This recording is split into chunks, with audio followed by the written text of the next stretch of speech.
ಶ್ರೀ ಗುರುಭ್ಯೋ ನಮಃ. ಹರಿಕಥಾಮೃತಸಾರದ 158ನೇ ಭಾಗವನ್ನು ಇವತ್ತು ನಾವು ಶ್ರವಣ ಮಾಡಬೇಕು. 157ನೇ ಭಾಗ ಕಳೆದ ದಿವಸ ಕೊನೆಗೊಂಡಾಗ ಕಲ್ಪಸಾಧನ ಸಂಧಿ 23 ಅಥವಾ 24 ಅಪರೋಕ್ಷ ತಾರತಮ್ಯ ಸಂಧಿ ಅಂತ ಕೂಡ ಇದನ್ನು ಕರೀತಾರೆ. ಅದರ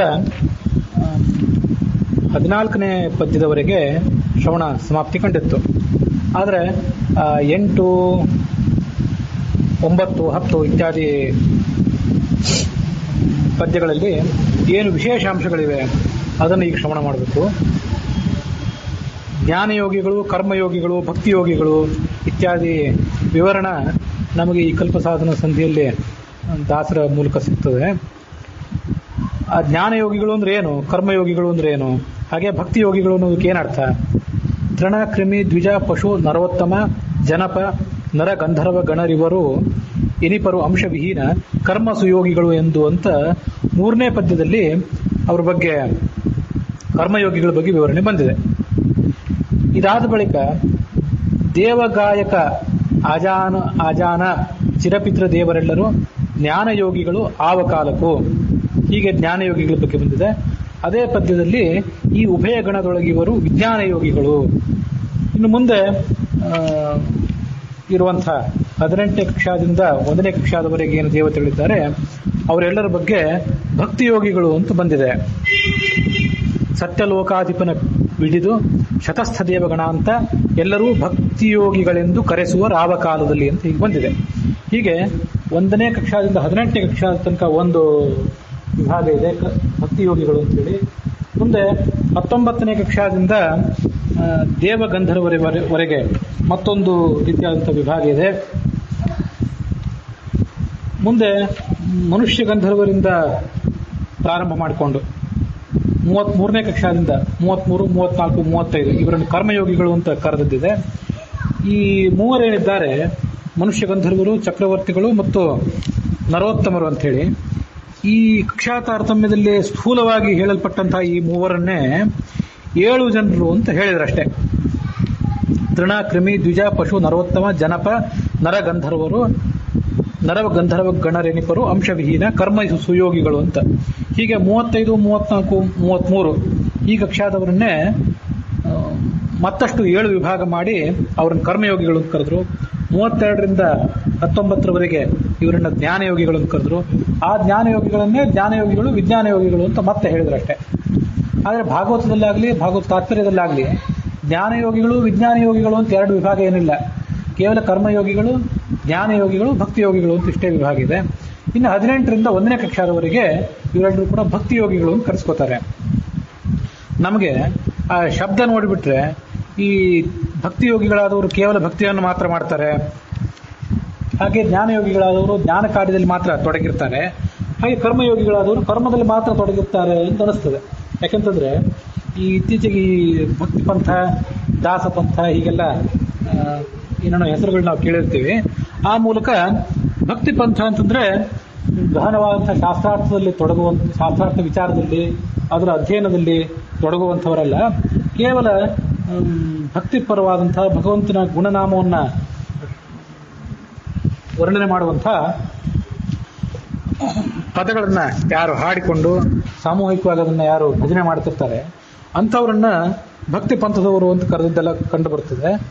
ಹಾಗೆ ನೋಡಿದ್ರೆ 1ನೇ ಕಕ್ಷಾದಲ್ಲಿರುವಂಥ ಚತುರ್ಮುಖ ಬ್ರಹ್ಮ, 3ನೇ ಕಕ್ಷಾದಲ್ಲಿರುವಂಥ ಚತುರ್ಮುಖ ಬ್ರಹ್ಮನಿಂದ ಹಿಡಿದು 18ನೇ ಕಕ್ಷಾದಲ್ಲಿರುವಂಥವರೆಲ್ಲ ಭಕ್ತಿಯೋಗಿಗಳು ಅಂತಂದ್ರೆ ಇವು ಜ್ಞಾನ ಕಾರ್ಯದಲ್ಲಿ ತೊಡಗುವಂಥವರೆಲ್ಲ, ಕೇವಲ ಭಕ್ತಿ ಮಾರ್ಗದಲ್ಲಿದ್ದಂಥವ್ರು ಅಂತ ಹೀಗೊಂದು ನಮಗೆ ಗ್ರಹಿಕೆ ಬರೋದು ಸಾಧ್ಯ ಇದೆ.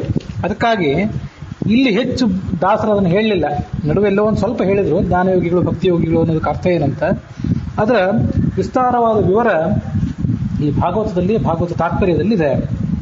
ಭಾಗವತದಲ್ಲಿ ಏಕಾದಶ ಸ್ಕಂದದಲ್ಲಿ ಇದು 20ನೇ ಅಧ್ಯಾಯ, ಅದರಲ್ಲಿ 6, 7, 8, 9, 10 ಇತ್ಯಾದಿ ಶ್ಲೋಕಗಳಲ್ಲಿ ಆ ಕರ್ಮಯೋಗ, ಆ 3 ಯೋಗಗಳ ಬಗ್ಗೆ ಹೇಳ್ತಾರೆ.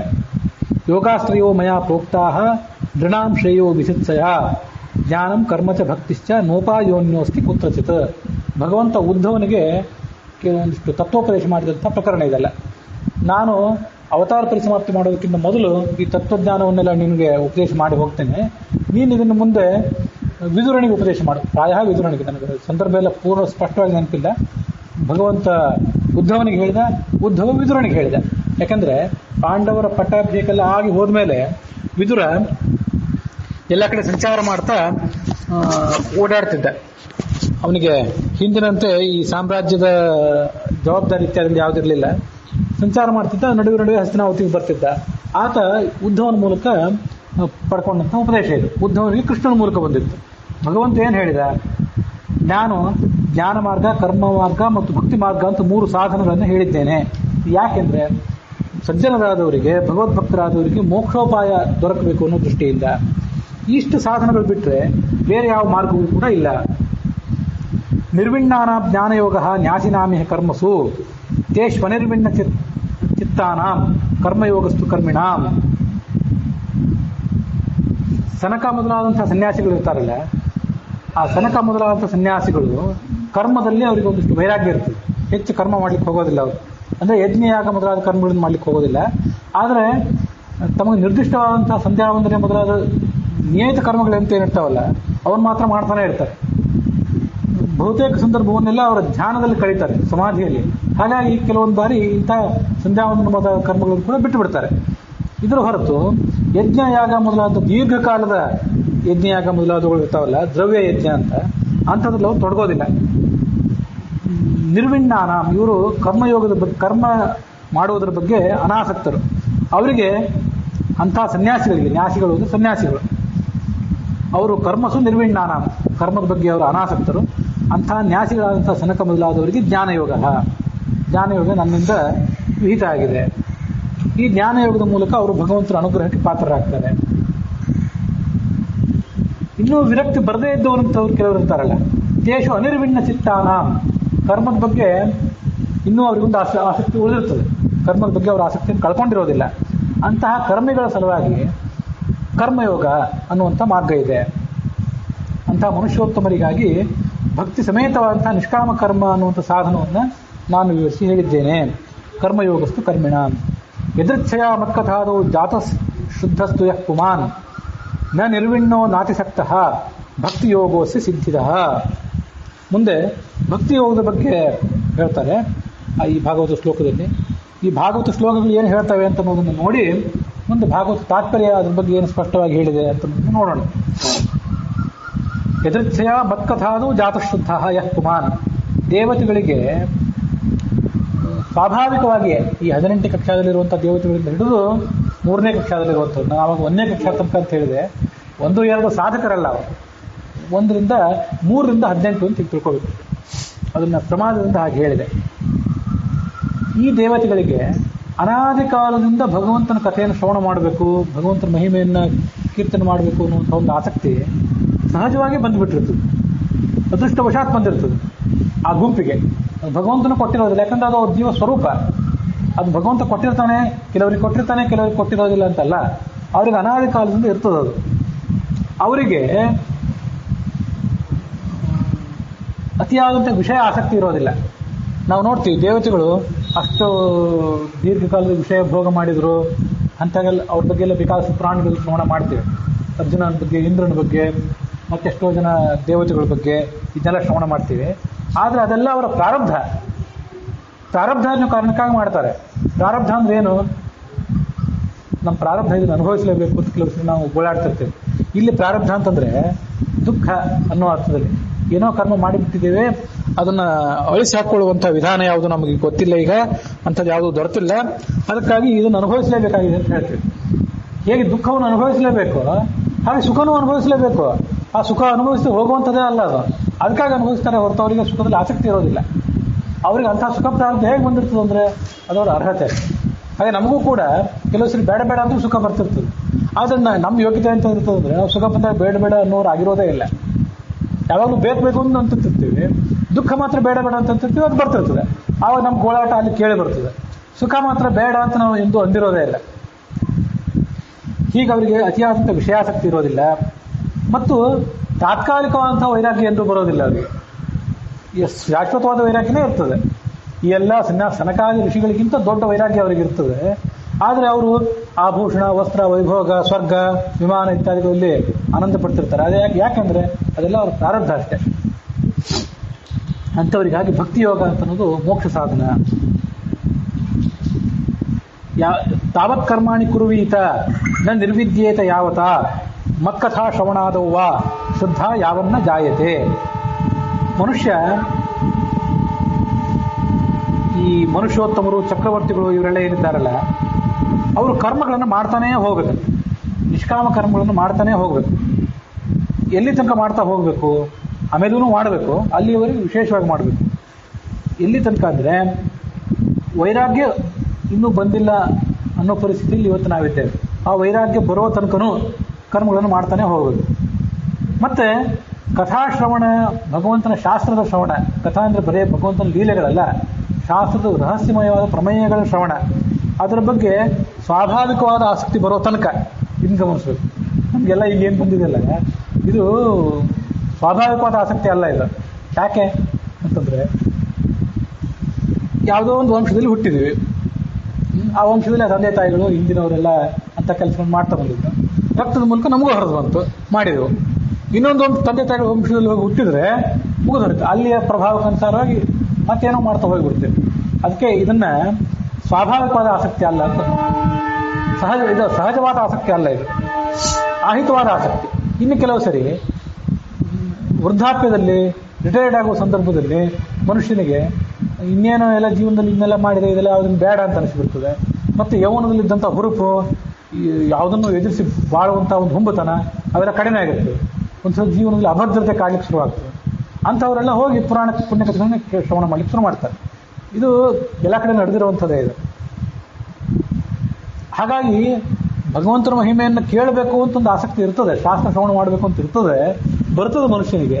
ಆದರೆ ಅದೆಲ್ಲ ಔಪಾಧಿಕವಾಗಿರ್ತದೆ, ತಾತ್ಕಾಲಿಕವಾಗಿರ್ತದೆ. ಯಾವುದೋ ಒಂದು ಜೀನ್ಸಿನ ಪ್ರಭಾವದಿಂದಾಗಿ ಬಂದಿದ್ದಿರ್ತದೆ, ಪರಿಸರದ ಪ್ರಭಾವದಿಂದಾಗಿ ಬಂದಿದ್ದಿರ್ತದೆ, ವಯಸ್ಸಿನ ಪ್ರಭಾವದಿಂದಾಗಿ ಬಂದಿದ್ದಿರ್ತದೆ, ಹೊರತು ಸಹಜವಾಗಿರೋದಿಲ್ಲ. ಸಹಜವಾಗಿದ್ಬಿಟ್ರೆ ನಾವು ಧ್ರುವ ಪ್ರಹ್ಲಾದರಾಗಿಬಿಡ್ತೇವೆ. ಅವರಿಗೆ ಸಂಸ್ಕಾರದಿಂದಲೇ ಅದು ಬಂದ್ಬಿಟ್ಟಿತ್ತು. ಸಂಸ್ಕಾರದಿಂದಲೇ ಬಂದಿದ್ದರಿಂದ ಎಂಥ ಪ್ರತಿಕೂಲಕರ ವಾತಾವರಣ. ಧ್ರುವ ಪ್ರಹ್ಲಾದಾದಿಗಳ ಕಥಾ ನಾವು ಶ್ರವಣ ಮಾಡೋದೇ ಅದಕ್ಕಾಗಿ. ಅಂತಹ ಪ್ರತಿಕೂಲಕರವಾದಂಥ ವಾತಾವರಣವನ್ನು ಮೆಟ್ಟಿ ಅವರು ಭಗವಂತನ ಮಹಾತ್ಮವನ್ನು ಶ್ರವಣ ಮಾಡಲಿಕ್ಕೆ ಉದ್ಯುಕ್ತರಾದರು. ಭಗವಂತ ನಮ್ಮನ್ನು ಕಾಪಾಡ್ತಾನೆ ಅಂತ ಅಷ್ಟು ಪ್ರಚಂಡವಾದ ವಿಶ್ವಾಸ ಇತ್ತು. ಹಿಂದೆ ಯಾವುದು ಮಾಡದೇ ಇದ್ದದ್ದು ಅವ್ರಿಗೆ ಬಂದಿದ್ದಿಲ್ಲ, ಧ್ರುವನಿಗಾಗಲಿ ಪ್ರಹ್ಲಾದನಿಗಾಗಲಿ. ನಾನು ಹಿಂದೂ ಎಷ್ಟೋ ಸರಿ ಹೇಳಿದ್ದೆ, ಸ್ವಿಚ್ ಒತ್ತಿದಾಗ ಲೈಟ್ ಹತ್ತದಲ್ಲ, ಎಲ್ಲಿಂದ ಹತ್ತದ ಲೈಟು? ಆಕಸ್ಮಿಕವಾಗಿ ಹತ್ತೋದಲ್ಲ ಲೈಟು. ಕರೆಂಟು ಎಂದೋ ತಯಾರಾದ ಕರೆಂಟು, ಎಲ್ಲೋ ಜಲಪಾತದಲ್ಲಿ ತಯಾರಾದಂಥ ಕರೆಂಟು, ಆ ಕರೆಂಟು ಅಲ್ಲಿ ತನಕ ಆ ಕೇಬಲ್ಗಳ ಮೂಲಕ ಅಲ್ಲಿ ತನಕ ಬಂದು ತಯಾರಾಗಿದೆ. ಸ್ವಿಚ್ ಒತ್ತೋದು ಬಾಕಿ ಇದೆ ಅಷ್ಟೇ. ಸ್ವಿಚ್ ಎಲ್ಲಿ ನಿಂತು ಗೊತ್ತಿದ್ದಿಲ್ಲ, ಸ್ವಿಚ್ ಹಾಕಿದ ಕೂಡಲೇ ಅದು ಬೆಳಕು ಹೊರಗೆ ಬಂತಷ್ಟೇ, ಶಾಖ ಹೊರಗೆ ಬಂತಷ್ಟೇ. ಹಾಗೆ ಆ ಪ್ರಹ್ಲಾದಂದಾಗಲಿ ಧ್ರುವಂದಾಗಲಿ ಅದೆಲ್ಲ ಹಿಂದೆ ಸಂಚಿತವಾದಂತಹ ಜ್ಞಾನ, ಭಕ್ತಿ, ವೈರಾಗ್ಯ. ಅದಕ್ಕಾಗಿ ಅದನ್ನು ಸ್ವಾಭಾವಿಕವಾದಂತಹ ಆಸಕ್ತಿ ಅಂತ ಅನ್ಬೇಕು. ಕೊಂದಾಕಿಬಿಡ್ತೀನಿ ಅಂತ ಅವನ ತಂದೆ ಹಿರಣ್ಯಕಶಿಪು ಬಂದ್ರು ಆತ ತಲೆ ಕೆಡಿಸಿಕೊಳ್ಳಿಲ್ಲ, ಭಗವಂತನ ಆರಾಧನೆ ಮಾಡ್ಲಿಕ್ಕೆ ಬಂದ. ಹಾಗಾಗಿ ಸಹಜವಾದ ವೈರಾಗ್ಯ ಬರೋ ತನಕ, ಸಹಜವಾಗಿ ಭಗವಂತನ ಬಗ್ಗೆ ಶ್ರವಣ ಮಾಡಬೇಕು ಅಂತ ಅನಿಸೋ ತನಕನೂ ಈ ಮನುಷ್ಯೋತ್ತಮರು ಮತ್ತು ಚಕ್ರವರ್ತಿಗಳೆಲ್ಲ ಕರ್ಮಗಳನ್ನು ಮಾಡಲೇಬೇಕು. ಅದಕ್ಕಾಗಿ ಕರ್ಮಯೋಗಿಗಳು ಅಂತ ಕರೆದ್ರು. ನೀವು ಯಾಕೆ ಕರ್ಮ ಹೆಚ್ಚು ಮಾಡಿರಿ ಅಂತ ಹೇಳಿದ್ರು ಅಂದರೆ, ನೀವು ಆ ದೊಡ್ಡ ಕಕ್ಷಾತಾರತಮ್ಯ ಇದೆಯಲ್ಲ, ಅದರಲ್ಲಿ ತೀರಾ ಕೆಳ ಹಂತದಲ್ಲಿದ್ದೀರಿ. ತೀರಾ ಕೆಳ ಹಂತದಲ್ಲಿದ್ದಂಥವ್ರಿಗೆ ನಿಮಗೆ, ಆ ಚಕ್ರವರ್ತಿಗಳಾದವರಿಗೂ ನಿಮಗೆ, ಇಲ್ಲಿ ಚಕ್ರವರ್ತಿಗಳು ಅಂದರೆ ಈ ಪರೀಕ್ಷಿತ ಅವರೆಲ್ಲ ಅಲ್ಲ, ಪರೀಕ್ಷಿತ ಜನಮೇಜಯ, ಹೈಹಯ, ಯದು ಅವರೆಲ್ಲ ಇವರು. ಅವರೆಲ್ಲ 19ನೇ ಕಕ್ಷಾದಲ್ಲಿದ್ದಾರೆ, ಕರ್ಮಜ ದೇವತೆಗಳು ಅಂತೇಳಿ. ಅವರೆಲ್ಲ ಇವರು ತೀರಾ ಬೇರೆ ಚಕ್ರವರ್ತಿಗಳು ಅಷ್ಟೇ. ಮನುಷ್ಯೋತ್ತಮರು ಮತ್ತು ಚಕ್ರವರ್ತಿಗಳು ಹೀಗೆ ಬೇರೆಯವರಿವರು. ಇವರು ಇಂಥವರೆಲ್ಲರೂ ಕೂಡ ಕರ್ಮಗಳನ್ನು ಮಾಡ್ತಾನೆ ಹೋಗಬೇಕು. ಕರ್ಮಗಳನ್ನು ಮಾಡಿ ಮಾಡಿ ಮಾಡಿ ಒಂದು ಗಮನಿಸ್ಬೇಕು. ಉಪನಯನ ಆದ ಹೊಸತರಲ್ಲಿ ಒಂದು 10 ನಿಮಿಷ ಒಂದು ಕಡೆ ಸಂಧ್ಯಾವಂದನೆ ಮಾಡ್ಲಿಕ್ಕೆ ಆಗೋದಿಲ್ಲ ಒಬ್ಬ ಮನುಷ್ಯನ ಕುತ್ಕೊಂಡು. ನಾವು ಅನುಭವಿಸಿದ್ದಿಲ್ಲ, ಹೇಗೆ ಪ್ರಾಣಾಯಾಮ ಮಾಡಬೇಕು, ಹೇಗೆ ಆಚಮನ ಮಾಡಬೇಕು ಅಂತ ಗೊತ್ತಿರೋದಿಲ್ಲ. ಅಷ್ಟು ಚಾಂಚಲ್ಯ ಇರ್ತದೆ ಮನಸ್ಸಿಗೆ. ನಾವು ಆ ಚಾಂಚಲ್ಯವನ್ನು ಕಳ್ಕೊಂಡು 10 ನಿಮಿಷ, ಅರ್ಧ ಗಂಟೆ, ಗಂಟೆ ಲೆಕ್ಕ ಅಲ್ಲ, ಎಷ್ಟೇ ನಿಮಿಷ ಕೂತ್ರೂ ದೃಢವಾದ ಮನಸ್ಸಿನಿಂದ ಕೂಡುವಂಥ ಶಕ್ತಿಯನ್ನು ಪಡ್ಕೊಳ್ಬೇಕು. ಅದಕ್ಕಾಗಿ ಆಸನ ಜಯ, ಒಂದು ಕಡೆ ಕೂತ್ಕೊಳ್ಳಲಿಕ್ಕೆ ಸಾಧ್ಯ ಆಗಬೇಕು. ದೃಢವಾದ ಪ್ರಯತ್ನ, ಎಡೆಬಿಡದೇ ಪ್ರಯತ್ನ. ಇವತ್ತೊಂದು ದಿವಸ ಪ್ರಯತ್ನ ಅಲ್ಲ, ನಾಳೆ ಒಂದೇ ದಿವಸ ಪ್ರಯತ್ನ ಅಲ್ಲ, ಸತತವಾದಂಥ ಪ್ರಯತ್ನ. ಇದನ್ನೆಲ್ಲ ನಾವು ಮಾಡ್ತಾ ಹೋದರೆ, ಆ ನಿಷ್ಕಾಮ ಕರ್ಮ ಮಾಡ್ತಾ ಹೋದರೆ ನಮಗೆ ಆ ಮೂಲಕ ಸಹಜವಾದ ವೈರಾಗ್ಯ ಮತ್ತು ಸಹಜವಾದಂಥ ಶ್ರವಣಾಸಕ್ತಿ ಇದೆಲ್ಲ ಬರ್ಲಿಕ್ಕೆ ಸಾಧ್ಯ ಆಗ್ತದೆ. ಅದಕ್ಕಾಗಿ ಭಗವದ್ಗೀತಾದಲ್ಲಿ ಒಂದು ಮಾತು ಹೇಳ್ತಾರೆ, ಅದು ನಾನು ಹಿಂದೆ ಬೇಕಾದ ಸರಿ ಹೇಳಿದ್ದೀನಿ, ಇದನ್ನು ಮತ್ತೆ ಮರಣ ಮಾಡ್ತಿರ್ಬೇಕು. ನಾಸತೋ ವಿದ್ಯತೆ ಭಾವ ನಾಭಾವೋ ವಿದ್ಯತೆ ಸತಃ ಉಭಯೋರಪಿ ದೃಷ್ಟೋಂತಹ ತು ಅನಯೋ ತತ್ವದರ್ಶಿಭಿ ನ ಅಸತೋ ವಿದ್ಯತೆ ಭಾವ. ಅಸತ್ ಅಂದರೆ ದುಷ್ಟಕರ್ಮಗಳ ಮೂಲಕ, ಕರ್ಮಗಳ ಮೂಲಕ ಸತ್ಸಂಸ್ಕಾರ ಎಂದು ಬರೋದು ಸಾಧ್ಯವಿಲ್ಲ. ಅಥವಾ ಒಳ್ಳೆಯ ಕೆಲಸಗಳನ್ನು ಮಾಡದೇ ಹೋದರೆ ಸತ್ಸಂಸ್ಕಾರ ಬರೋದು ಸಾಧ್ಯ ಇಲ್ಲ. ನಾಭಾವೋ ವಿದ್ಯತೆ ಸತಃ, ಮಾಡಿದ ಕರ್ಮಕ್ಕೆ ಒಂದು ಬಾರಿ ನಾವು ಸತ್ಕರ್ಮ ಮಾಡಿದ್ವಿ ಅಂದರೆ ಆ ಸತ್ಕರ್ಮ ಎಂದು ನಷ್ಟ ಆಗೋದಿಲ್ಲ ಅನ್ನೋ ವಿಶ್ವಾಸ ಬೇಕು ಮನುಷ್ಯನಿಗೆ. ನಹಿ ಕಲ್ಯಾಣ ಕಶ್ಚಿತ್ ದುರ್ಗತಿಂ ತಾತ ಗಚ್ಚತಿ, ಅದು ಭಗವದ್ಗೀತಾದ್ದೆ. ಅಪ್ಪ ಅರ್ಜುನ ತಾತ ಅಂತ ಕೃಷ್ಣ ಅರ್ಜುನನನ್ನು ಸಂಬೋಧನೆ ಮಾಡಿದ್ದು. ಕಲ್ಯಾಣ ಕೃತ್ ಅಂದರೆ ಒಂದು ಒಳ್ಳೆಯ ಕೆಲಸವನ್ನು ಮಾಡಿದವನು ಎಂದೂ ಕೂಡ ದುರ್ಗತಿಗೆ ಹೋಗೋದೇ ಇಲ್ಲ. ನೇಹಾಭಿಕ್ರಮ ನಾಶೋಸ್ತಿ ಪ್ರತ್ಯವಾಯೋ ನ ವಿದ್ಯತೆ ಪ್ರಾರಂಭ ಮಾತ್ರ ಮಿಚ್ಛಾವ ವಿಷ್ಣು ಧರ್ಮೇಂದ್ರ ನಿಷ್ಫಲ. ನನಗೆ ಕೆಲವು ಹೇಳ್ತಿರೋ ಶ್ಲೋಕ ಭಗವದ್ಗೀತೆದು, ಇನ್ನು ಕೆಲವು ಎಲ್ಲಿದೋ ನನಗೆ ಅವೆಲ್ಲ ಸ್ಪಷ್ಟವಾಗಿ ನೆನಪಿಲ್ಲ. ಕೆಲವೆಲ್ಲ ಭಾಗವತ ತಾತ್ಪರ್ಯ ಇತ್ಯಾದಿ ಬಂದದ್ದು. ನೇಹಾಭಿಕ್ರಮ ನಾಶೋಸ್ತಿ, ಅಭಿಕ್ರಮ ಮಾಡ್ರಿ, ಹೋಗ್ತೀನಿ ಅಂತ ಇಂಥ ಕೆಲಸ ಮಾಡ್ತೀನಿ ಅಂತ ಒಂದು ಹೆಜ್ಜೆ ಇಟ್ಟರೆ ಅದು ಎಂದೂ ನಷ್ಟ ಆಗೋದಿಲ್ಲ. ಇವತ್ತು ಹೋಗಬೇಕು ಅಂತ ವಿಚಾರ ಮಾಡಿದ್ರಲ್ಲ, ಇವತ್ತಾಗಿದ್ರೆ ಮುಂದಿನ ಜನ್ಮದಲ್ಲಿ ಹೋಗ್ತೀರಿ, ಅಥವಾ ಮುಂದಿನ ಜನ್ಮದಲ್ಲಿ ಒಂದು ಹೆಜ್ಜೆ ಇಡ್ತೀರಿ, ಅದು ಮುಂದಿನ ಜನ್ಮದಲ್ಲಿ ಎರಡನೇ ಹೆಜ್ಜೆ ಇಡ್ತೀರಿ, ಇನ್ನು 1000 ಜನ್ಮ ಆದ್ರೂ ಹೋಗಿ ಮುಟ್ತೀರಿ. ಅದು ಅಭಿಕ್ರಮ ಅಂದರೆ ಒಂದು ಹೆಜ್ಜೆ ತಗೊಳ್ಳೋದು, ಉಪಕ್ರಮ. ಇವತ್ತು ನಾವು ಮಾಡಬೇಕು ಅಂತ ಒಂದು ಮೊದಲನೇ ಹೆಜ್ಜೆ, ಆ ಮೊದಲನೇ ಹೆಜ್ಜೆಯೂ ಕೂಡ ಎಂದೂ ನಿಷ್ಫಲ ಅಲ್ಲ. ಆದರೆ ಮೊದಲನೇ ಹೆಜ್ಜೆಯನ್ನು ಇಡೋದನ್ನು ತಡ ಮಾಡಬೇಡ್ರಿ. ಪ್ರತ್ಯವಾಯೋ ನವಿದ್ಯತೆ, ಎಂದೂ ಕೂಡ ಈ ನೀವು ಮಾಡಿದಂಥ ಒಂದು ಕೆಲಸ ಅದನ್ನು ಅರ್ಧದಲ್ಲಿ ಕೈ ಬಿಟ್ಟರೆ ಅದಕ್ಕೆಂದೂ ಕೂಡ ದೋಷ ಅಂತ ಅನ್ನೋದಿಲ್ಲ. ಈ ಕೆಲವು ಈ ಮಾಟ ಮಂತ್ರ ಮೊದಲಾದಿರ್ತಾವಲ್ಲ, ನೀವು ಅದನ್ನೇನು ಅರ್ಧಮರ್ಧ ಮಾಡಿ ಅದು ಕೈ ಬಿಟ್ಟರೆ ಅದು ತಿರುಗಿ ಹೊಡಿತದೆ, ತಿರುಗಿ ಹೊಡೆದು ಭ್ರಷ್ಟ ಆಗಿಬಿಡ್ತಾನೆ ಮನುಷ್ಯ. ಇದ್ದದೆಲ್ಲ ಕಳ್ಕೊತಾನೆ, ಮನುಷ್ಯ ಹಾಳಾಗಿ ಹೋಗ್ತಾನೆ. ಆದರೆ ಇದು ಹಾಗಲ್ಲ, ಎಷ್ಟು ಸಾಧ್ಯವೋ ಅಷ್ಟು ಮಾಡಿ. ಅದಕ್ಕೆ ಪ್ರಾರಂಭ ಮಾತ್ರ ಇಚ್ಛಾವ ವಿಷ್ಣು ಧರ್ಮೇ ನ ನಿಷ್ಫಲ. ಭಗವಂತನ ಧರ್ಮಕ್ಕೆ ಸಂಬಂಧಪಟ್ಟಂತೆ ಒಂದು ಪ್ರಾರಂಭ, ಒಂದು ಹೆಜ್ಜೆ, ಅದಾಗಲಿಲ್ಲ ಅಂದರೆ ಬರೀ ಇಚ್ಛೆ ನ ನಿಷ್ಫಲ. ಅದನ್ನು ಮಾಡ್ರಿ, ಮುಂದಿನ ಹೆಜ್ಜೆ ಇಡ್ತೀರಿ. ಅದಕ್ಕಾಗಿ ಅಹಂ ಕಾಶೀಂ ಗಮಿಷ್ಯಾಮಿ ತತ್ರೈವ ನಿವಸಾಮ್ಯಹಂ ಇತಿ ಬ್ರುವಾಣ ಸತತಂ ಕಾಶೀವಾಸ ಫಲಂ ಲಭೇತ್ ಅಂತ ಒಂದು ಮಾತಿದೆ. ನಿತ್ಯ ಹೇಳ್ಬೇಕಂತ ಈ ಮಾತನ್ನು. ಅಹಂ ಕಾಶೀಂ ಗಮಿಷ್ಯಾಮಿ, ನಾನು ಕಾಶಿಗೆ ಹೋಗ್ತೇನೆ ಅಂದ್ರೆ ಗಮಿಷ್ಯಾಮಿ ಅಂತ, ಅದು ಭವಿಷ್ಯತ್ ಕಾಲದ ಲಕಾರ ಸಂಸ್ಕೃತದಲ್ಲಿ. ಕನ್ನಡದಲ್ಲಿ ಇವತ್ತು ಹೋಗ್ತೀನಿ, ನಾಳೆ ಹೋಗ್ತೀನಿ, ಇನ್ನೊಂದು ವರ್ಷ ಬಿಟ್ಟು ಹೋಗ್ತೀನಿ, ಇನ್ನು 100 ಜನ್ಮ ಬಿಟ್ಟು ಹೋಗ್ತೀನಿ, ಎಲ್ಲದಕ್ಕೂ ಹೋಗ್ತೇನೆ ಅಂದ್ರೆ ಅಂತೇವೆ. ಸಂಸ್ಕೃತದಲ್ಲಿ ಇವತ್ತಾದರೆ ಗಚ್ಚಾಮಿ ಅನ್ಬೇಕು, ನಾಳೆ ನಾಡ್ದು ಭವಿಷ್ಯತ್ ಕಾಲಕ್ಕಾದರೆ ಗಮಿಷ್ಯಾಮಿ ಅನ್ಬೇಕು. ಅಹಂ ಕಾಶೀಂ ಗಮಿಷ್ಯಾಮಿ, ಹೋಗ್ತೇನೆ ಎಂದಂತ ಗೊತ್ತಿಲ್ಲ, ಹೋಗ್ತೇನೆ. ತತ್ರೈವ ನಿವಸಾಮಿ, ಹೋದ್ಮೇಲೆ ಅಲ್ಲೇ ವಾಸ ಮಾಡ್ತೇನೆ. ಇತಿ ಬ್ರುವಾಣ, ಹೀಗೆ ಹೇಳ್ತಾ ಇದ್ರೆ, ಸತತವಾಗಿ ಹೀಗೆ ಹೇಳ್ತಾ ಇದ್ರಿ, ಕಾಶಿವಾಸ ಫಲಂ ಲಭೇತ್. ಕಾಶಿಗೆ ಹೋಗಿ ಮುಟ್ಟಿ ಅಲ್ಲಿ ಭಗವಂತನ ದರ್ಶನ ತಗೊಂಡು ಅಲ್ಲಿ ಸ್ನಾನ ಮಾಡಿದ್ರೆ ಫಲ ಸಿಗ್ತದೆ ಅಂತ ಹೇಳ್ತಾರೆ ಆ ಮಾತು. ಅದು ಯಾವುದೋ ಪುರಾಣದ್ದು. ಅದು ಸಣ್ಣವಿದ್ದಾಗ ನಂಗೆ ಅರ್ಥ ಆಗ್ತಿರ್ಲಿಲ್ಲ. ಅದಕ್ಕೆ ಅರ್ಥ ಏನಂದ್ರೆ, ಪ್ರಾರಂಭ ಮಾತ್ರ ಇಚ್ಛಾವ, ಒಂದು ಇಚ್ಛೆ ಮಾಡಿದ್ರೆ ಸಾಕು. ಇವತ್ತು ಇಚ್ಛೆ ಮಾಡಿದರೆ ನಾಳೆ ಎಂದೋ ದಿವಸ ಹೋಗ್ಬೇಕು ಅಂತ ಅಂದ್ಕೊಂಡಿದ್ವಲ್ಲ, ಹೋಗ್ಲಿಕ್ಕೆ ಆಗಲಿಲ್ಲಲ್ಲ ಅಂತ ಒಂದು ಪಶ್ಚಾತ್ತಾಪ ಆಗ್ತದೆ. ಅದು ಮತ್ತೊಂದು ಯಾವುದೋ ಜನ್ಮದಲ್ಲಿ ಹಿಂದೊಮ್ಮೆ ನೀವು ಹಿಂಗೆ ಆಲೋಚನೆ ಮಾಡಿದ್ದಿಲ್ಲ, ನೀನು ಇವತ್ತು ಬಾ ನಾನು ಕರ್ಕೊಂಡು ಹೋಗ್ತೀನಿ ಅಂತ ಭಗವಂತ ಕರ್ಕೊಂಡು ಹೋಗ್ತಾನೆ. ಹೀಗೆ ಕೇವಲ ಇಚ್ಛೆ ಆಗಲಿ, ಒಂದು ಹೆಜ್ಜೆ ಆಗಲಿ, ಅದು ಯಾವತ್ತೂ ಕೂಡ ನಿಷ್ಫಲ ಅಲ್ಲ. ಅದಕ್ಕಾಗಿ ನಾವು ಕರ್ಮಯೋಗಿಗಳು ಅಂತನೋರು, ಕೆಳಗಿನವ್ರು ಏನಿದ್ದೀವಲ್ಲ, ನಾವು ಕರ್ಮಯೋಗಿಗಳನ್ನಂತನೋರು ಕರ್ಮಗಳನ್ನು ಮಾಡ್ತಾನೆ ಹೋಗಬೇಕು. ಇಷ್ಟೆಲ್ಲ ಶಾಸ್ತ್ರ ಓದಿದ್ದೀವಿ ಅಂತ ಅನ್ಸ್ಕೊಂಡಿದ್ದೀವಿ, ಪಂಡಿತರು ಅನ್ಸ್ಕೊಂಡಿದ್ದೇವೆ, ಏನೇನೋ ಲೇಖನ ಬರೆದ್ವಿ, ಯಾವ್ಯಾವ ಸಂಶಯಗಳಿಗೆ ಎಲ್ಲೆಲ್ಲೋ ಪ್ರಶ್ನೆಗಳಿಗೆ ಉತ್ತರ ಕಂಡುಕೋಬೇಕು ಅಂತ ಪ್ರಯತ್ನ ಪಟ್ವಿ. ಮತ್ತಾರೋ ಸಂಶಯ ಕೇಳಿದಕ್ಕೆ ಸಾಧ್ಯವಾದಷ್ಟು ಉತ್ತರನೂ ಕೂಡ ಕೊಡ್ತೇವೆ ಅಂತ ಅನ್ಸ್ಕೊಂಡ್ರು ನಾವು ಕರ್ಮಯೋಗಿಗಳೇ, ನಾವು ಜ್ಞಾನಯೋಗಿಗಳು ಅಲ್ವೇ ಅಲ್ಲ. ಯಾಕೆಂದರೆ ನಮಗೆ ಸಹಜವಾದ ವೈರಾಗ್ಯ ಇಲ್ಲ, ಸಹಜವಾದ ಆಸಕ್ತಿ ಇಲ್ಲ ಭಗವಂತನ ಮಹಿಮೆ ಶ್ರವಣ ಮಾಡಲಿಕ್ಕೆ ಇರ್ತದೆ. ತಾತ್ಕಾಲಿಕವಾದ ಆಸಕ್ತಿ, ಜೀನ್ಸ್ಗಳ ಮೂಲಕ ಬಂದದ ಆಸಕ್ತಿ, ವಯಸ್ಸಿನ ಮೂಲಕ ಬಂದ ಆಸಕ್ತಿ, ಅದು ಹೋಗಿ ಎಂಥ ಪ್ರತಿಕೂಲಕರವಾದಂಥ ವಾತಾವರಣದಲ್ಲಿಯೂ, ಪ್ರತಿಕೂಲವಾದ ಜನ್ಮದಲ್ಲಿಯೂ, ಪ್ರತಿಕೂಲವಾದ ಸನ್ನಿವೇಶದಲ್ಲಿಯೂ ನಮಗೆ ವೈರಾಗ್ಯ ಬರಬೇಕು, ಭಗವಂತನ ಕಥೆ ಶ್ರವಣ ಮಾಡಲಿಕ್ಕೆ ಆಸಕ್ತಿ ಬರಬೇಕು ಅಂತಂದರೆ ಅದಕ್ಕೆ ಪೂರ್ವಭಾವಿಯಾಗಿ ಕರ್ಮ ಮಾಡಬೇಕು. ಕರ್ಮಣ ಜ್ಞಾನ ಮಾತನೋತಿ ಜ್ಞಾನೇನ ಅಮೃತೀಭವತಿ ಅಂತ ಉಪನಿಷತ್ತು ನೆನಪು, ಅಥವಾ ಮಹಾಭಾರತ ಬೇರೆ ಯಾವುದೋ ಗ್ರಂಥ ಇದ್ದಿರಬೇಕು. ಕರ್ಮಣ ಜ್ಞಾನ ಮಾತನೋತಿ, ಕರ್ಮಗಳನ್ನು ಮಾಡ್ರಿ. ಯಾಕೆ ಮಾಡಬೇಕು ಅಂದರೆ ಜ್ಞಾನ ಮಾತನೋತಿ, ಮುಂದೆ ನಿಮಗೆ ಜ್ಞಾನ ಬರ್ತದೆ. ನೀವು ಕರ್ಮಯೋಗಿಗಳು ಅಂದರೆ ಬರೇ ಕರ್ಮ ಮಾಡ್ತಾ ಇರ್ತೀರಿ ಅಂತಲ್ಲ, ನಿಮಗೂ ಒಂದಿಷ್ಟು ಜ್ಞಾನ ಬರಲೇಬೇಕು. ಅಷ್ಟು ಜ್ಞಾನ ಬರೋ ತನಕ ನೀವು ಮೇಲೆ ಹೋಗೋದೇ ಇಲ್ಲ. ಕರ್ಮಗಳನ್ನು ಮಾಡ್ತಾ ಮಾಡ್ತಾ ಒಂದು ಕರ್ಮ ಒಂದಿಷ್ಟು ಜ್ಞಾನ, ಮತ್ತೊಂದಿಷ್ಟು ಕರ್ಮ ಮತ್ತೊಂದಿಷ್ಟು ಜ್ಞಾನ.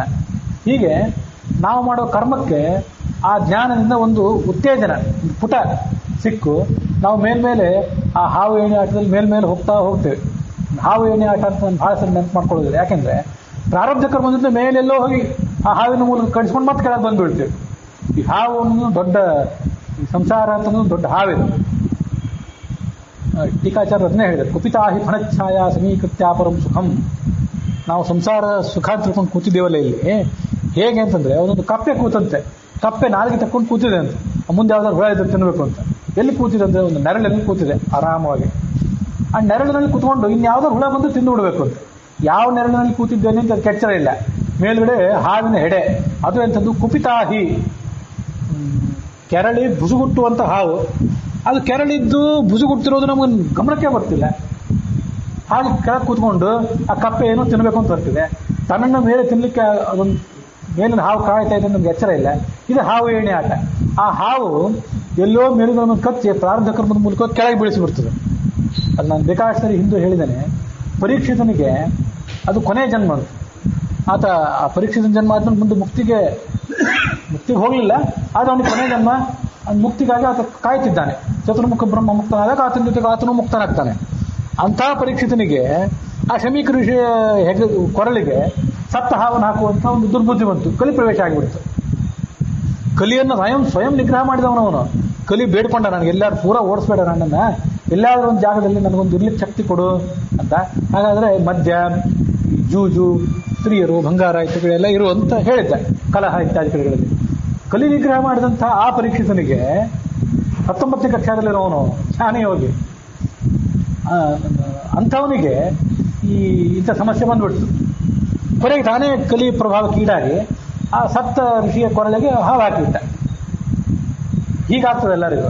ಅದಕ್ಕಾಗಿ ಆ ಹಾವು ನಮ್ಮನ್ನು ಯಾವಾಗ ಅವನನ್ನು ಹಾವು ಕಚ್ಚಿತು ಅಂತ ಹೇಳುವಂಥ ಮಾತು, ಸರ್ಪದ ಹಾವು ಕಚ್ಚಲಿ ನಿನಗೆ, ತಕ್ಷಕ ಅನ್ನುವಂಥ ಹಾವು ಕಚ್ಚಿ ನಿನಗೆ ಸಾವು ಬರಲಿ ಅಂತ ಹೇಳಿದ ಮಾತಿದೆಯಲ್ಲ, ಅದೆಲ್ಲ ನನಗೆ ಯಾವತ್ತೂ ಹಾವು ಏನೇ ಆಟದ್ದೇ ನೆನಪು ಬರುತ್ತೆ. ಹಾಗಾಗಿ ಯಾವಾಗ ಮೇಲೆ ಹೋದವ್ರು ಕೆಳಗೆ ಬೀಳ್ತೀವಿ ಅಂತ ನಮಗೆ ಹೇಳಲಿಕ್ಕೆ ಸಾಧ್ಯ ಇಲ್ಲ. ಆದರೆ ಬಿದ್ದವ್ರು ಮತ್ತೆ ಹೇಳಲಿಕ್ಕೆ ಮತ್ತೊಂದು ಕಡೆ ಎಲ್ಲೋ ದೇವ್ರು ಏಣಿ ಇಟ್ಟಿರ್ತಾನೆ. ಆ ಏಣಿಯನ್ನು ಉಪಯೋಗ ಮಾಡಿಕೊಂಡು ಮನುಷ್ಯ ಮೇಲೆ ಹೋಗೋ ಪ್ರಯತ್ನ ಪಡಬೇಕು. ಆ ಏಣಿ ಅಂದರೆ ಕರ್ಮ. ಕರ್ಮದಿಂದ ಜ್ಞಾನ ಮಾಡಿರಿ, ಜ್ಞಾನದಿಂದ ಅಮೃತರಾಗ್ತೀರಿ, ಅಮೃತ ಅಂದರೆ ಮುಕ್ತರಾಗ್ತೀರಿ. ಅದಕ್ಕಾಗಿ ಆ ಕರ್ಮಗಳನ್ನು ಮಾಡ್ತಾ ಹೋಗಬೇಕು. ಅದು ಕರ್ಮ ಎಂಥದ್ದು ಅಂತಂದರೆ, ಯದೇವ ವಿದ್ಯೆಯಾ ಕರೋತಿ ತದೇವ ಯದೇವ ವಿದ್ಯೆಯಾ ಕರೋತಿ ತದೇವ ವೀರ್ಯವತ್ತರಂ ಭವತಿ ಅಂತ ಉಪನಿಷತ್ತು. ಯಾವುದು ನೆನಪಿಲ್ಲ. ಯಾವ ಕರ್ಮವನ್ನು ಸಂಧ್ಯಾವಂದನೆಯಿಂದ ಹಿಡಿದು ದೇವರ ಪೂಜೆಯಿಂದ ಹಿಡಿದು ವೈಶ್ವದೇವ ಮೊದಲಾದ ಎಲ್ಲ ಕರ್ಮಗಳು ಎಲ್ಲ ಒಂದು ಪಾರಾಯಣ, ಹರಿಕಥಾಮೃತಸಾರದ ಪಾರಾಯಣ ಎಲ್ಲವನ್ನೂ ಕೂಡ ಯದೇವ ವಿದ್ಯೆಯಾ ಕರೋತಿ, ಯಾವುದನ್ನು ತಿಳಿದು ಮಾಡ್ತೀರಿ, ಯಾವ ಪಾಠ ಶುದ್ಧ, ಯಾವ ಪಾಠ ತಪ್ಪು, ಯಾವ ಅರ್ಥ ಸರಿ, ಹೇಗೆ ಇದನ್ನು ಸರ್ವಮೂಲ ಜೊತೆ ಹೊಂದಾಣಿಕೆ ಮಾಡ್ಕೋಬೇಕು ತಿಳಿದು ಮಾಡಿದಾಗ ತದೇವ ವೀರ್ಯವತ್ತರಂ ಭವತಿ, ಅದು ಹೆಚ್ಚು ಪ್ರಭಾವಿ ಆಗ್ತದೆ. ಜ್ಞಾನ ಕಡಿಮೆ ಆದಷ್ಟು ಕರ್ಮದ ಶಕ್ತಿಯೂ ಕಡಿಮೆ ಆಗ್ತದೆ. ಜ್ಞಾನದಿಂದ ಶಕ್ತಿ ಕರ್ಮಕ್ಕೆ ಬಂದು ಅದು ನಮ್ಮನ್ನು ಮೇಲೆ ಒಯ್ಯುತ್ತದೆ. ಅದಕ್ಕಾಗಿ ಮನುಷ್ಯ ಕರ್ಮ ಮಾಡ್ತಾನೆ ಇರಬೇಕು. ಅದಕ್ಕಾಗಿ ನಮ್ಮನ್ನು ಕರ್ಮಯೋಗಿಗಳು ಅಂತ ಕರೆದರು.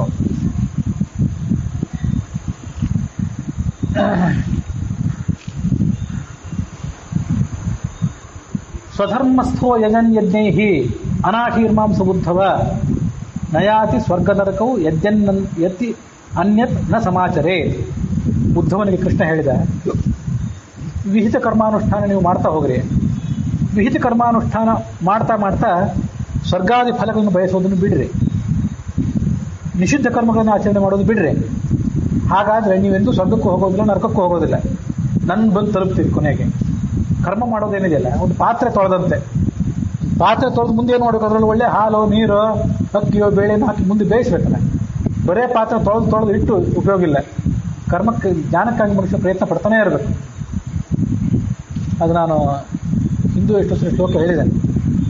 ಏಕಂಚ ತತ್ವತೋ ವೇತ್ತುಂ ವಿನಾ ಸರ್ವಜ್ಞತಾಂ ನರಃ ನ ಸಮರ್ಥೋ ಮಹೇಂದ್ರೋಪಿ ತಸ್ಮಾತ್ ಸರ್ವತ್ರ ಜಿಜ್ಞಾಸೆ. ಅದು ಇದೇ ಗೀತಾ ಪ್ರಸ್ಥಾನದಲ್ಲಿ 4ನೇ ಅಧ್ಯಾಯದಲ್ಲಿ ಬಂದ ಮಾತು, ಸ್ಕಂದ ಪುರಾಣದ ಮಾತದು. ಒಂದು ಸಂಗತಿಯನ್ನು, ಒಂದು ತಾರತಮ್ಯವನ್ನು, ಕಕ್ಷಾ ತಾರತಮ್ಯವನ್ನು ಸರಿಯಾಗಿ ತಿಳ್ಕೋಬೇಕು ಅಂತಂದರೆ ಸರ್ವಜ್ಞನಾದವನಿಗೆ ಮಾತ್ರ ಸಾಧ್ಯ. ಸರ್ವಜ್ಞ ಅಲ್ಲದೇ ಇದ್ದವರಿಗೆ ಕೊನೆ ತನಕ ಈ ಸಂಶಯಗಳು ಹೋಗೋದೇ ಇಲ್ಲ. ಹಾಗಾದ್ರೆ ಏನ್ ಮಾಡ್ಬೇಕು ನಾವು? ಸರ್ವಜ್ಞರೆಲ್ಲ ಬಿಟ್ಟು ಬಿಡೋಣ ಅಂತಂದ್ರೆ ಸರ್ವತ್ತು ಜಿಜ್ಞಾಸೆ. ಎಷ್ಟು ನಿಮಗೆ ತಿಳ್ಕೊಳ್ಳಿಕ್ಕೆ ಸಾಧ್ಯವೋ ಅಷ್ಟರ ಬಗ್ಗೆ ಜಿಜ್ಞಾಸೆ ಮಾಡ್ತಾನೆ ಇರಲಿ. ಹಿರಿಯರಾದವ್ರನ್ನ ಕೇಳ್ತಾನೆ ಇರಲಿ, ಇದ್ರ ಬಗ್ಗೆ ಏನು ಅಭಿಪ್ರಾಯ, ನೀವು ಇದ್ರ ಬಗ್ಗೆ ನಮಗೆ ಜ್ಞಾನೋಪದೇಶ ಮಾಡ್ರಿ ಅಂತ ಅವ್ರನ್ನ ಕೇಳ್ತಾನೆ ಇರಬೇಕು. ಜಿಜ್ಞಾಸೆ ಮಾಡ್ತಾನೆ ಇರಬೇಕು. ಅಜ್ಞಾನದ ಪರಿಹಾರಕ್ಕಾಗಿ ಪ್ರಯತ್ನ ಮಾಡ್ತಾನೆ ಇರಬೇಕು. ಆದ್ರೆ ಒಂದು ಎಚ್ಚರ ಇರಬೇಕು. ಭಿದ್ಯತೆ ಹೃದಯ ಗ್ರಂಥಿ ಚಿತ್ಯಂತೆ ಸರ್ವ ಸಂಶಯ ಕ್ಷೀಯಂತೆ ಚಾಸ್ಯ ಕರ್ಮಾಣಿ ದೃಷ್ಟ ಏವ ಆತ್ಮನಿ ಈಶ್ವರೇ. ನಮ್ಮ ಎಲ್ಲ ಕರ್ಮಗಳು ಸವದು ಹೋಗ್ತವೆ, ಹೃದಯದ ಗಂಟು ಒಡೀತದೆ, ಎಲ್ಲ ಸಂಶಯಗಳು ಪರಿಹಾರ ಕಾಣ್ತವೆ. ಯಾವಾಗ ಅಂತಂದ್ರೆ ನಮ್ಮೊಳಗೆ, ಈ ಆತ್ಮನ ಒಳಗೆ, ಜೀವಾತ್ಮನ ಒಳಗೆ ಬಿಂಬರೂಪಿಯಾಗಿರ್ತಕ್ಕಂಥ ಪರಮಾತ್ಮ ಇದ್ದಾನಲ್ಲ, ಅವನನ್ನು ನೋಡಿದಾಗ. ಅದನ್ನೇ 7ನೇ ಪದ್ಯ ಹೇಳಿತ್ತು. ಸೂರಿಗಳು ಈ ಉಕ್ತ ಜನ್ಮವ ಮೀರಿ ಪರಮಾತ್ಮನ ಸ್ವದೇಹದಿ ನೋಡಿ ಸುಖಿಸುವರು. ಆ ಸ್ವದೇಹದೊಳಗೆ ಬಿಂಬರೂಪಿಯಾದ ಪರಮಾತ್ಮನನ್ನು ನೋಡಿದಾಗ ಅಲ್ಲಿ ಅವನಿಗೆ ಆ ಬಿಂಬರೂಪದ ಸಾಕ್ಷಾತ್ಕಾರ ಆದಾಗ ಸುಖ ಆಗ್ತದೆ. ಯಾಕಂತಂದ್ರೆ ಹೃದಯದ ಗಂಟು ಒಡೆದು ಹೋಗಿರ್ತದೆ, ಎಲ್ಲ ಸಂಶಯಗಳು ಪರಿಹಾರ ಆಗಿರ್ತವೆ. ಹಾಗಾಗಿ ಆತ ಪೂರ್ಣ ಸುಖಿಯಾಗಿಬಿಡ್ತಾನೆ. ಹೊರಗುರು ಉಪದೇಶ ಏನಾಗಾಯಿತು, ಇನ್ನೇನು ಅಂತ ಆ ದಾಸರು ಹಾಡಿದ್ದು ಆ ದೃಷ್ಟಿಯಿಂದ. ಹೀಗೆ ಆತ ಕರ್ಮಗಳನ್ನು ಮಾಡ್ತಾನೆ ಇರಬೇಕು. ಯಾತಕ್ಕಾಗಿ ಅಂದ್ರೆ ಜ್ಞಾನದ ಸಾಧನೆಗಾಗಿ. ಅಸ್ಮಿನ್ ಲೋಕೆ ವರ್ತಮಾನ ಸ್ವಧರ್ಮಸ್ಥೋನಗ ಶುಚಿ ಜ್ಞಾನಂ ವಿಶುದ್ಧಮಾಪ್ನೋತಿ ಮದ್ಭಕ್ತಿಂ ವಾ ಎದೃಚ್ಛಯ. ಈ ಭೂಲೋಕದಲ್ಲಿ, ಕರ್ಮಭೂಮಿಯಲ್ಲಿ ನಿಷ್ಕಾಮ ಕರ್ಮವನ್ನು ಮಾಡುವಂಥವನು ಏನಾಗ್ತಾನೆ ಅಂದ್ರೆ ಸ್ವಧರ್ಮಸ್ಥ, ತನ್ನ ಕರ್ಮವನ್ನು ಮಾಡುವಂಥವನು ಅನಘ ಪಾಪರಹಿತನಾಗ್ತಾನೆ, ಶುಚಿ ಶುದ್ಧನಾಗ್ತಾನೆ. ಜ್ಞಾನಂ ವಿಶುದ್ಧಮಾಪ್ನೋತಿ, ಕೊನೆಗೊಮ್ಮೆ ಅವನಿಗೆ ಸ್ವಲ್ಪ ಜ್ಞಾನ ಬರುತ್ತದೆ, ಶುದ್ಧವಾದ ಜ್ಞಾನ. ಈಗ ನಮಗೆ ಬಂದಿರೋ ಜ್ಞಾನ ಎಲ್ಲ ಕಲಬೇರಕೆ ಜ್ಞಾನ. ಜ್ಞಾನಂ ವಿಶುದ್ಧಮಾಪ್ನೋತಿ ಮದ್ಭಕ್ತಿಂ ವಾ ಎದೃಚ್ಛಯ. ನನ್ನ ಇಚ್ಛೆಯಿಂದ, ಎದೃಚ್ಛ ಅಂದ್ರೆ ಆಕಸ್ಮಿಕವಾಗಿ ಅಂತ ಅರ್ಥ ಅಲ್ಲ. ಡಿಕ್ಷನರಿ ನೋಡ್ಬಿಟ್ರೆ ಎದೃಚ್ಛ ಅಂದ್ರೆ ಆಕಸ್ಮಿಕ ಅಂತ ತಿಳಿತದ, ಹಾಗಲ್ಲ. ಎದೃಚ್ಛ ಅಂದ್ರೆ ಭಗವಂತನ ಇಚ್ಛೆಯಿಂದ ಅವನಿಗೆ ಒಂದು ದಿವಸ ಭಗವಂತನ ಬಗ್ಗೆ ಶುದ್ಧವಾದ ಭಕ್ತಿ ಬರ್ತದೆ. ಅದಕ್ಕಾಗಿ ನಾವು ಈ ಕರ್ಮಗಳನ್ನ ಮಾಡೋದನ್ನು ಬಿಡಬಾರದು. ಸ್ವರ್ಗಿಣೋಪ್ಯೇತಮಿಚ್ಛಂತಿ ಲೋಕಂ ನಿರೈಣಸ್ತಥಾ ಸಾಧಕಂ ಜ್ಞಾನ ಭಕ್ತಿಭ್ಯಾಂ ಉಭಯಂ ತದ ಅಸಾಧಕಂ. ಈ ಸ್ವರ್ಗಕ್ಕೆ ಹೋಗಿರ್ತಾರಲ್ಲ, ಇಲ್ಲಿ ಏನೇನೋ ಕೆಲಸ ಇತ್ಯಾದಿಗಳನ್ನು ಮಾಡಿ, ಅಂದ್ರೆ ಪುಣ್ಯಗಳನ್ನು ಮಾಡಿ ಆ ಮೂಲಕ ಸ್ವರ್ಗಕ್ಕೆ ಹೋಗಿರ್ತಾರಲ್ಲ, ಅವರಾಗಲಿ ಪಾಪಗಳನ್ನು ಮಾಡಿ ನರಕಕ್ಕೆ ಹೋದಂಥವರಾಗಲಿ ಅವರೆಲ್ಲರೂ ಕೂಡ ಮರಳಿ ಈ ಲೋಕಕ್ಕೆ ಬರಬೇಕು ಅಂತ ಅಪೇಕ್ಷೆ ಪಡ್ತಾರಂತೆ. ಯಾಕೆಂತಂದ್ರೆ ಅವರಿಗೆ ಅಲ್ಲಿ ಸಾಧನೆ ಮಾಡ್ಲಿಕ್ಕೆ ಆಗೋದಿಲ್ಲ, ಅಲ್ಲಿ ಬರೀ ಅನುಭವಿಸೋದು ಮಾತ್ರ. ಸಾಧನೆ ಅಲ್ಲಿಲ್ಲ ಅವರಿಗೆ. ಆ ಸಾಧನೆ ಎಲ್ಲ ಇರೋದು ಇಲ್ಲಿಯೇ. ಲೋಕಂ ನಿರೈಣಸ್ಥಿತ ಸಾಧಕಂ ಜ್ಞಾನಭಕ್ತಿಭ್ಯಾಂ ಉಭಯಂ. ಈ ಶರೀರವೇ, ಇಲ್ಲಿ ಹುಟ್ಟುವಂತಹ ಜನ್ಮವೇ ಅದು ಸಾಧಕ. ನ ನರಃ ಸ್ವರ್ಗತಿಂ ಕಾಂಕ್ಷೇತ್ ನಾರಕೀಂ ಚ ವಿಚಕ್ಷಣಃ ನೇಮಂ ಲೋಕಂ ಚ ಕಾಂಕ್ಷೇತ ದೇಹಾವೇಶಾತ್ ಪ್ರಮಾದ್ಯತಿ. ಮನು ಬುದ್ಧಿವಂತ, ನಿಮ್ಗೆ ಸ್ವಲ್ಪ ವಿವೇಕ ಇದೆ ಅಂತಾದ್ರೆ ನಾನು ಸ್ವರ್ಗಕ್ಕೆ ಹೋಗಬೇಕು ಅಂತ ಅಪೇಕ್ಷೆ ಪಡಬೇಡ್ರಿ, ಮತ್ತೆ ನರಕಕ್ಕೆ ಹೋಗಬೇಕು ಅಂತ ಅಪೇಕ್ಷೆ ನಿಮಗಿಲ್ಲ, ಹೌದು, ಆದ್ರೆ ನರಕಕ್ಕೆ ಹೋಗುವಂತ ಕೆಲಸ ಮಾಡಬೇಡ್ರಿ. ಮನುಷ್ಯ ಏನ್ ಮಾಡ್ಬಿಡ್ತಾನೆ ಪ್ರಮಾದದಿಂದ, ಸ್ವರ್ಗಕ್ಕೆ ಹೋಗಬೇಕು ಅಂತ ಇರ್ತದೆ, ಅದಕ್ಕಾಗಿ ಏನೇನೋ ಕೆಲಸ ಮಾಡ್ತಾನೆ. ನರಕಕ್ಕೆ ಹೋಗಬಾರ್ದು ಅಂತ ಇರ್ತದೆ, ಅದಕ್ಕಾಗಿ ಆದ್ರೆ ಬೇಕಾದ ಕೆಲಸ ಮಾಡಿಬಿಡ್ತಾನೆ. ಇದ್ಯಾವುದನ್ನು ಮಾಡಬೇಡ್ರಿ. ಯಾಕೆಂದ್ರೆ ಈ ನಮಗೆ ದೇಹ ಬಂದಾಗ ದೇಹಾವೇಶಾತ್ ಪ್ರಮಾದ್ಯತಿ ನಾ ಹೇಳಿದ್ದಲ್ಲ, ದೇಹ, ಈ ಜೀನ್ಸ್ ಅದೇನ್ ಮಾಡ್ತದೆ ನಮಗೆ ಪ್ರಮಾದ್ಯತಿ, ನಾವು ಮರೆತು ಬಿಡುವಂತೆ ಮಾಡಿಬಿಡ್ತದೆ ನಮ್ಮನ್ನೆಲ್ಲವನ್ನೂ ಕೂಡ. ನೇಮಂ ಲೋಕಂ ಚ ಕಾಂಕ್ಷೇತ ದೇಹಾವೇಶಾತ್ ಪ್ರಮಾದ್ಯತಿ. ಇಲ್ಲಿ ಹುಟ್ಟಿದೆಯಲ್ಲ, ಈ ಜಗತ್ತನ್ನು ಹುಟ್ಟುವಂಥ ಜನ್ಮವೇ ಮಾನುಷರಾದಂಥ ತಂದೆ ತಾಯಂದಿರ ಹೊಟ್ಟೆಯಲ್ಲಿ ಹುಟ್ಟೋದಾಗಲಿ, ಮಾನುಷ ಅನ್ನೋ ಭೋಜನವಾಗಲಿ, ಮಾನುಷ ಸಂಪರ್ಕವಾಗಲಿ, ಅದು ದೇವತೆಗಳಿಗೂ ಕೂಡ ಅವರ ಬುದ್ಧಿಯನ್ನು ಕಲುಷಿತವನ್ನಾಗಿ ಮಾಡಿಬಿಡ್ತದೆ ಅಂತಿದೆ. ಹಿಂದೆ ವಿಕಾಸ ಬರೀ ಬಂದಿತ್ತು, ಅದನ್ನೆಲ್ಲ ನಾವು ವಿಕಾಸ ಶ್ರವಣ ಮಾಡಿದ್ದೇವೆ ಅದನ್ನು.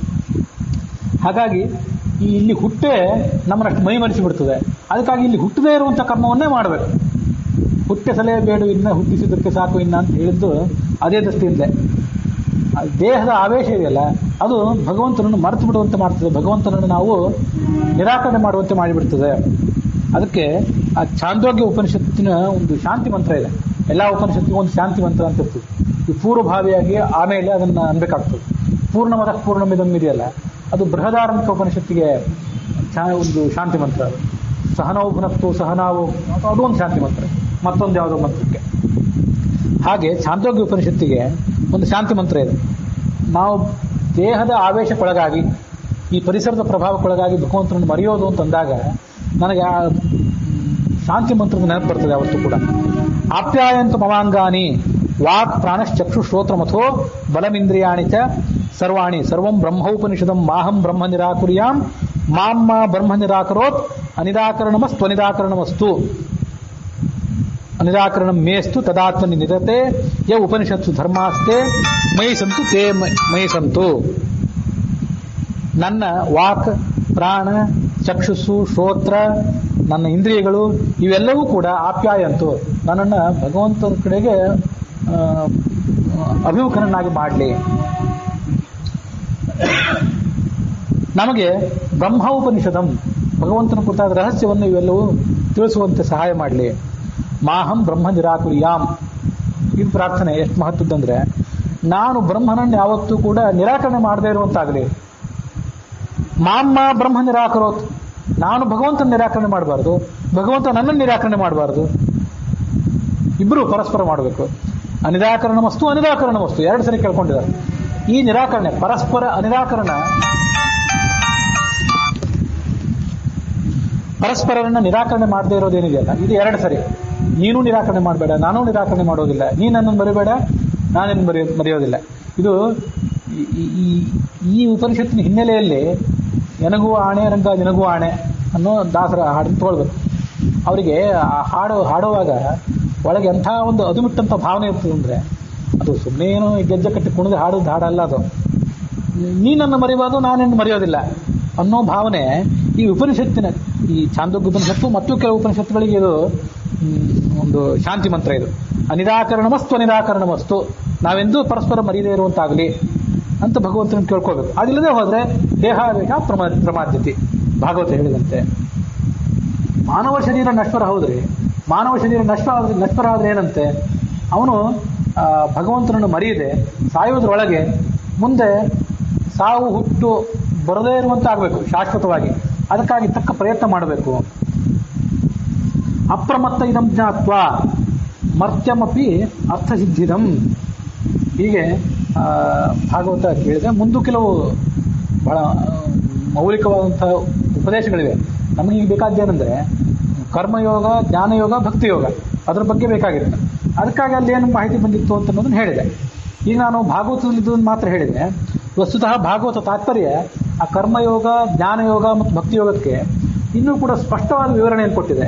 ಅದನ್ನು ಕೂಡ ನಾವೀಗ ನೋಡಬೇಕು. ಸನಕಾದ್ಯಾಹ ಜ್ಞಾನಯೋಗಾಹ ಭಕ್ತಿಯೋಗಾಸ್ತು ದೇವತಾಹ. ಭಾಗವತ ತಾತ್ಪರ್ಯದಲ್ಲಿ ತ್ರಿಯೋಗ ಅಂತ ಒಂದು ಗ್ರಂಥ, ನಾವಿದೆಲ್ಲ ಕೇಳಿರೋದೇ ಇಲ್ಲ, ಹೆಚ್ಚಿನ ಗ್ರಂಥ ಇಲ್ಲವೇ ಇಲ್ಲ. ಅದು ಆಚಾರ್ಯರು ಎಲ್ಲೋ ಗ್ರಂಥವನ್ನು ತಮ್ಮ ಬುದ್ಧಿಕವಾದ ಗ್ರಂಥವನ್ನು ತಾವು ಅಧ್ಯಯನ ಮಾಡಿದ ಗ್ರಂಥವನ್ನು ಉಲ್ಲೇಖ ಮಾಡ್ತಾರೆ. ತ್ರಿಯೋಗ ಅಂದರೆ ಅದೇ ಜ್ಞಾನ, ಭಕ್ತಿಯೋಗ, ಕರ್ಮಯೋಗ ಆ ಗ್ರಂಥ. ಸನಕಾದ್ಯಾಹ ಜ್ಞಾನಯೋಗಾಹ, ಸನಕಾದಿಗಳೆಲ್ಲ ಜ್ಞಾನಯೋಗಿಗಳು ಅಂತ ಕರೆಸ್ಕೋತಾರೆ. ಭಕ್ತಿಯೋಗಾಹ ದೇವತಾಹ, ಮಾನುಷಾಹ ಕರ್ಮಯೋಗಾಹ. ತ್ರಿಧೈತೆ ಯೋಗಿನಃ ಸ್ಮೃತಾಹ. ಸರ್ವೇಷಾಂ ಸರ್ವಯೋಗಾಶ್ಚ ಪ್ರಾಪ್ಯಾಹ ಸರ್ವಯೋಗೈಶ್ಚ ಪ್ರಾಪ್ಯ ಮುಕ್ತಿರ್ನ ಸಂಶಯ. ಕರ್ಮಯೋಗಿಗಳಿಗೆ ಜ್ಞಾನ ಭಕ್ತಿ ಬೇಡ ಅಂತಲ್ಲ, ಭಕ್ತಿ ಯೋಗಿಗಳಿಗೆ ಜ್ಞಾನ ಕರ್ಮ ಬೇಡ ಅಂತಲ್ಲ, ಜ್ಞಾನಯೋಗಿಗಳಿಗೆ ಭಕ್ತಿ ಕರ್ಮ ಬೇಡ ಅಂತಲ್ಲ. ಎಲ್ಲರಿಗೂ ಎಲ್ಲ ಯೋಗಿಗಳು ಬೇಕೇ ಬೇಕು. ಹಾಗಾಗಿ 100% ಕರ್ಮಯೋಗಿಗಳು, 100% ಜ್ಞಾನಯೋಗಿಗಳು, 100% ಕರ್ಮಯೋಗಿಗಳು ಅಂತ ಇಲ್ಲ. ಅದರಲ್ಲಿ ಅವರು ಪ್ರಧಾನರಷ್ಟೇ. ತಥಾಪಿತು ವಿಶೇಷೇಣ ಸಸ ಯೇಷಾಂ ವಿಧೀಯತೆ ಭಗವದ್ಗುಣಾನುಸಾರೇಣ ವೇದಾರ್ಥೋ ನೀಯತೆ ಹಿ ಯೈಃ ಭಕ್ತಿಯೋಗಾಸ್ತು ತೇ ಪ್ರೋಕ್ತಾಃ ತಾದೃಶಾ ಹಿ ಸುರಾಃ ಸದಾ.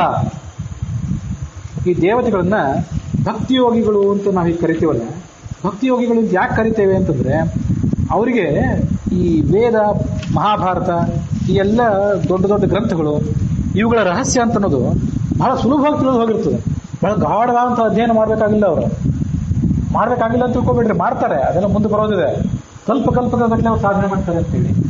ಆದರೆ ಸನಕಾದಿಗಳು ಜ್ಞಾನವನ್ನು ಪಡ್ಕೊಳ್ಳಿಕ್ಕೆ ಯಾವ ಪ್ರಯತ್ನ ಮಾಡ್ತಾರೋ ಆ ಪ್ರಯತ್ನವನ್ನು ಇವರು ಮಾಡೋದಿಲ್ಲ. ಅವರಿಗೂ ಭಕ್ತಿಯ ಬಲದಿಂದಲೇ ವೇದಾರ್ಥ ನಿರ್ಣಯ ಮಾಡಿಕೊಳ್ಳುವಂಥವ್ರು ಭಕ್ತಿಯೋಗಿಗಳು. ಅದನ್ನ ಭಾಗವತ ತಾತ್ಪರ್ಯ ಹೇಳಿದೆ. ಭಗವದ್ಗುಣಾನುಸಾರೇಣ ವೇದಾರ್ಥವನ್ನು ಇವರು ತಿಳ್ಕೋತಾರೆ. ಹಾಗಾಗಿ ಇವರನ್ನ ಭಕ್ತಿಯೋಗರು ದೇವತೆಗಳನ್ನು ಕರೀತಾರೆ. ಅಂಗಾನುಸಾರ ವೇದಾರ್ಥಂ ಜ್ಞಾತ್ವಾ ತದನುಸಾರತಃ ಭಗವದ್ಗುಣಾಯೇ ವಿನೀಯಂತೆ ತೇ ಪ್ರೋಕ್ತಾಹ ಜ್ಞಾನಯೋಗಿನಃ. ಈ ಜ್ಞಾನಯೋಗಿಗಳು ಅಂತಿರ್ತಾರಲ್ಲ ಮುಂದೆ ಸನಕಾದಿಗಳು, ಅವರಿಗೆ ಕೇವಲ ಭಕ್ತಿಯ ಬಲದಿಂದ ವೇದಾರ್ಥ ನಿರ್ಣಯ ಮಾಡ್ಕೊಳ್ಳೋ ಶಕ್ತಿ ಇರೋದಿಲ್ಲ. ಅವರು ಷಡಂಗ ಸಮೇತವಾದ ವೇದವನ್ನೆಲ್ಲ ಗಾಢವಾಗಿ ಅಧ್ಯಯನ ಮಾಡಬೇಕಾಗ್ತದೆ. ಹಾಗೆ ಮಾಡಿದಾಗ ಅವರಿಗೆ ವೇದಾರ್ಥ ಏನು ಅನ್ನೋದು, ಮಹಾಭಾರತದ ಅರ್ಥ ಏನು ಅಂತ ಗೊತ್ತಾಗ್ತದೆ. ಅದಕ್ಕಾಗಿ ಅವರನ್ನು ಜ್ಞಾನಯೋಗಿಗಳು ಕರೆದು. ಇದು ಜ್ಞಾನಯೋಗಿಗಳಿಗೂ ಕರ್ಮ ಮತ್ತು ಭಕ್ತಿಯೋಗಿಗಳಿಗೂ ಇರುವಂಥ ವ್ಯತ್ಯಾಸ. ಕರ್ಮಾಣಿ ಶಾಸ್ತ್ರತೋ ಜ್ಞಾತ್ವಾ ತತ್ಪ್ರಾಧಾನ್ಯಾನುಸಾರತಃ ವಿಜ್ಞಾತಾಯೈ ಗುಣಾವಿಷ್ಣೋ ತೇ ಕರ್ಮಯೋಗಿನಃ. ಇನ್ನು ಕರ್ಮಯೋಗಿಗಳು ಅಂತ ಏನಿದ್ದಾರಲ್ಲ, ಆ ಕರ್ಮಯೋಗಿಗಳನ್ನು ಕರ್ಮಯೋಗಿಗಳು ಅಂತ ಯಾಕೆ ಕರೀತಾರೆ ಅಂತಂದ್ರೆ, ಮೇಲೆ ಹೇಳಿದಂಥ ಜ್ಞಾನಯೋಗಿಗಳು ಮತ್ತು ಭಕ್ತಿಯೋಗಿಗಳಿಗಿಂತ ಕಡಿಮೆಯಾಗಿ ಭಗವಂತನ ಅನುಗ್ರಹದಿಂದ, ಭಗವಂತನೇ ಕರ್ತ ಭಗವಂತನೇ ಭೋಕ್ತ, ಅವನ ಆ ಬಲದಿಂದಾಗಿ ಭಗವಂತ ಸಕಲ ಸದ್ಗುಣ ಪರಿಪೂರ್ಣನಾಗಿದ್ದಾನೆ, ಭಗವಂತನಿಂದ ಮಿಗಿಲಾದದ್ದಿಲ್ಲ ಅಂತ ವೇದಾರ್ಥ ನಿರ್ಣಯ ಮಾಡ್ಕೋತಾರೆ ಇವರು. ಇವರಿಗೆ ಸನಕಾದಿಗಳಷ್ಟು ಷಡಂಗ ಸಮೇತವಾದ ವೇದವನ್ನು ಓದಲಿಕ್ಕೆ ಶಕ್ತಿಯೂ ಇಲ್ಲ. ಸ್ವಯಂ ಭಕ್ತಿಯ ಬಲದಿಂದಲೇ ಶಾಸ್ತ್ರಾರ್ಥವನ್ನು ತಿಳ್ಕೊಳ್ಳುವಂಥ ದೇವತೆಗಳ ಶಕ್ತಿಯೂ ಇಲ್ಲ ಇವರಿಗೆ. ಅವರಿಬ್ಬರಿಗಿಂತ ಕಡಿಮೆ ಆದ ಶಕ್ತಿ ಇವರಿಗೆ. ಅದಕ್ಕಾಗಿ ಇವರನ್ನ ಕರ್ಮಯೋಗಿಗಳು ಅಂತ ಕರೀತಾರೆ. ಸನಕಾದಿಗಳಿಗೆ ದೇವತೆಗಳಿಗಿಂತ ಕಡಿಮೆ ಜ್ಞಾನ ಇರಬಹುದು, ಆದರೆ ಮನುಷ್ಯರಿಗಿಂತ ಹೆಚ್ಚು ಜ್ಞಾನ ಇದೆಯಲ್ಲ, ಅದಕ್ಕಾಗಿ ಅವರನ್ನು ಜ್ಞಾನಯೋಗಿಗಳು ಅಂತ ಕರೀತಾರೆ. ಇದು ವ್ಯತ್ಯಾಸ. ಭಕ್ತಿರ್ಜ್ಞಾನಂ ಚ ಕಿಂಚಿತ್ತು ಪಶ್ಚಾತ್ತೇಷ್ವಪಿ ಜಾಯತೆ ತಥಾಪಿ ಕರ್ಮಯೋಗಾಸ್ತೆ ಕರ್ಮಪೂರ್ವತ್ತ ಕಾರಣಾತ್. ಮನುಷ್ಯರಿಗೂ ಕೂಡ ಭಕ್ತಿ ಮತ್ತು ಜ್ಞಾನ ಆಮೇಲೆ ಬಂದೇ ಬರ್ತದೆ, ಆದರೆ ಕರ್ಮ ಮೊದಲು ಇವರಿಗೆ 1000 ಜನ್ಮ ಕರ್ಮ ಅಂತ ಮೊದಲು ಬಂದಿತ್ತು. ಹಾಗಾಗಿ ಕರ್ಮದಿಂದ ಇವ್ರ ಜೀವನ ಪ್ರಾರಂಭ ಆಗೋದ್ರಿಂದ, ಸಾಧನ ಜೀವನ ಪ್ರಾರಂಭ ಆಗೋದ್ರಿಂದ ಇವ್ರನ್ನ ಕರ್ಮಯೋಗಿಗಳು ಅಂತ ಕರೀತಾರೆ. ದೇವತೆಗಳು ಸನಕಾದಿಗಳಿಗಿಂತ ಹೆಚ್ಚು ಭಕ್ತಿ ಇದ್ದವರು, ಅದಕ್ಕಾಗಿ ಅವರನ್ನು ಭಕ್ತಿಯೋಗಿಗಳು ಅಂತ ಕರೀತಾರೆ. ಅವರೂ ಜ್ಞಾನಯೋಗಿಗಳೇ, ಅವರು ಕರ್ಮಯೋಗಿಗಳೇ ದೇವತೆಗಳು ಕೂಡ. ಆದರೆ ಭಕ್ತಿಯ ದೃಷ್ಟಿಯಿಂದ ಸನಕಾದಿಗಳಿಗಿಂತ ಹೆಚ್ಚು ಭಕ್ತಿ ಅವರಲ್ಲಿರೋದ್ರಿಂದ ಅವರು ಭಕ್ತಿಯೋಗಿಗಳು ಅಂತ ಕರೆಸ್ಕೊಂಡಿದ್ದಾರೆ. ಆ ದೇವತೆಗಳಲ್ಲಿ ಮನುಷ್ಯರಿಗಿಂತ ಹೆಚ್ಚೇ ಕರ್ಮಾನುಷ್ಠಾನ ಇದೆ. ಕರ್ಮಯೋಗಿಗಳು ಅಂತ ಬ್ರ್ಯಾಂಡ್ ಆಗಿರುವಂಥ ಮನುಷ್ಯರಿಗಿಂತ ಹೆಚ್ಚು ಕರ್ಮ ಇದೆ. ಜ್ಞಾನಯೋಗಿಗಳು ಅಂತ ಹಣೆ ಪಟ್ಟಿ ಕಟ್ಕೊಂಡಿರುವಂತಹ ಸನಕಾದಿಗಳಿಗಿಂತ ಹೆಚ್ಚು ಜ್ಞಾನ ಇದೆ. ಹಾಗಾಗಿ ಅವರು ಜ್ಞಾನಯೋಗಿಗಳೇ, ಕರ್ಮಯೋಗಿಗಳೇ. ಆದರೆ ಆ ಜ್ಞಾನ ಕರ್ಮದ ಫಲವಾಗಿ ಬಂದಿರುವಂಥ ಭಕ್ತಿ ಬಹಳ ದೊಡ್ಡದವ್ರದ್ದು. ಅದಕ್ಕಾಗಿ ಅವರನ್ನ ಭಕ್ತಿಯೋಗಿಗಳು ಅಂತ ಕರೀತಾರೆ. ಮತ್ತು ಈ ಮನುಷ್ಯರಿದ್ದಾರಲ್ಲ, ಮನುಷ್ಯರನ್ನ ಕರ್ಮಯೋಗಿಗಳು ಅಂತ ಕರೀಲಿಕ್ಕೆ ಮತ್ತೊಂದು ಕಾರಣ ಇದೆ. ಇವರಿಗೆ ಕರ್ಮ ಮಾಡದೇ ಇದ್ರೂ ದೋಷ ಇದೆ. ಆ ಮೇಲಿನವರಿಗೆ ಅವೆಲ್ಲ ದೋಷಗಳಿಲ್ಲ, ಆದರೂ ಕರ್ಮ ಮಾಡ್ತಾರೆ.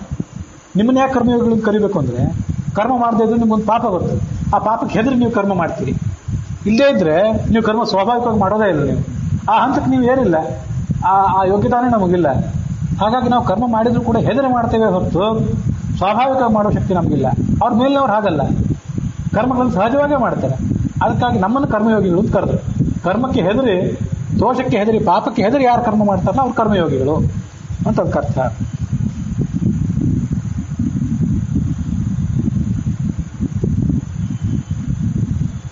ದೇವಾನಾಮಪಿ ಕರ್ಮಿತ್ವಂ ವಿದ್ಯತೆ ಯದ್ಯಪಿ ಸ್ಫುಟಂ ತಥಾಪಿ ಪ್ರತ್ಯವಾಯಿತ್ವಾತ್ ಮನುಷ್ಯಾಃ ಕರ್ಮಯೋಗಿನಃ. ಪ್ರತ್ಯವಾಯ ಅಂತ ಪಾಪ. ಮನುಷ್ಯರು ಕರ್ಮಯೋಗಿಗಳು ಯಾಕೆಂದ್ರೆ ಪ್ರತ್ಯವಾಯ ಇರೋದ್ರಿಂದ, ದೋಷ ಇರೋದ್ರಿಂದ. ಹಾಗಾಗಿ ಈ ಕರ್ಮಯೋಗಿಗಳು, ಜ್ಞಾನಯೋಗಿಗಳು, ಮತ್ತೆ ಅಜ್ಞಾನಯೋಗಿಗಳಲ್ಲೂ ಜ್ಞಾನಯೋಗಿಗಳು, ವಿಜ್ಞಾನಯೋಗಿಗಳು, ಮತ್ತೆ ಭಕ್ತಿಯೋಗಿಗಳು ಅನ್ನುವಂಥ ವ್ಯವಸ್ಥೆ. ವಸ್ತುತಃ ಈ ಸಾಧನ ಜೀವಿಗಳಲ್ಲಿ ಅತ್ಯುಚ್ಚನಾಗಿರುವಂಥ ಬ್ರಹ್ಮನ ಪರಿಸ್ಥಿತಿ ಹೇಗಿರ್ತದಂದ್ರೆ, ತ್ರಿಯೋಗಾಭ್ಯಧಿಕೋ ಬ್ರಹ್ಮ ಸರ್ವೇಭ್ಯ ಪರಮೋ ವಿಭು. ಈ 3 ಯೋಗಗಳಲ್ಲಿಯೂ ಅತ್ಯುಚ್ಚ ಸ್ಥಿತಿಯನ್ನ ತಲುಪಿದವನು ಆ ಚತುರ್ಮುಖ ಬ್ರಹ್ಮ.